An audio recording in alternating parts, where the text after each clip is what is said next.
Apa makna dari tabir yang terkoyak?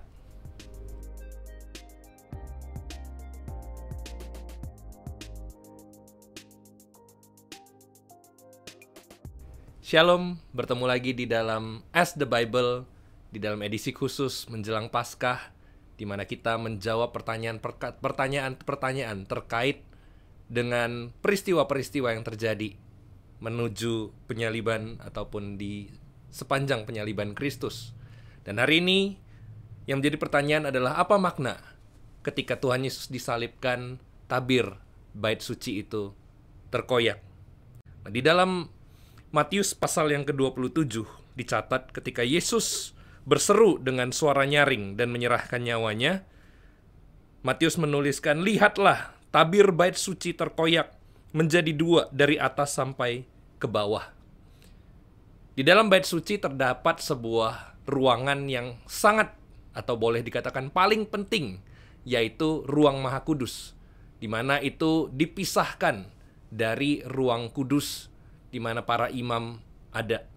Ruang Maha Kudus adalah tempat di mana hanya imam besar yang bertugas boleh masuk ke dalamnya 1 tahun sekali untuk menjalankan tugasnya mempersembahkan kurban kepada Allah.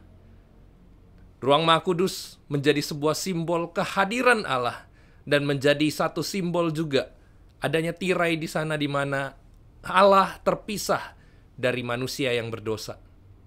Ketika Tuhan Yesus disalibkan dan menyerahkan nyawanya, dicatat tadi bahwa tabir bait suci yang adalah kain yang begitu tebal dan begitu kuat terkoyak menjadi dua dari atas sampai ke bawah.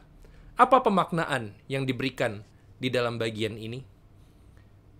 Ada beberapa pemaknaan yang bisa kita petik dan bisa kita ambil dari terkoyaknya tabir bait suci.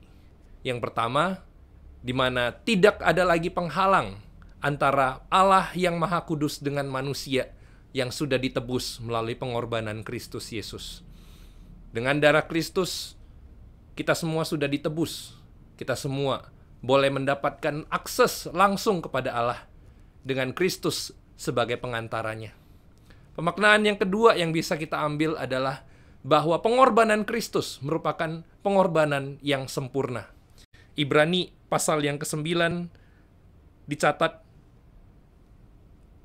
"Dan ia telah satu kali untuk selama-lamanya masuk ke dalam tempat kudus, bukan dengan membawa darah kambing jantan atau darah lembu, tetapi dengan membawa darahnya sendiri. Dengan itu ia telah mendapat kelepasan yang kekal. Terlebih lagi darah Kristus yang melalui roh yang kekal telah mempersembahkan dirinya sendiri kepada Allah sebagai persembahan yang tidak bercacat, akan menyucikan hati nurani kita dari perbuatan-perbuatan yang sia-sia, supaya kita dapat beribadah kepada Allah yang hidup." Dengan darah Kristus yang sempurna, dengan pengorbanan Kristus yang sempurna itu, maka kita diberikan kesempatan, bahkan diberikan hak istimewa untuk datang beribadah kepada Allah. Tidak lagi dengan perantara, tidak lagi dengan penghalang, melainkan Kristuslah yang membawa kita langsung kepada Allah.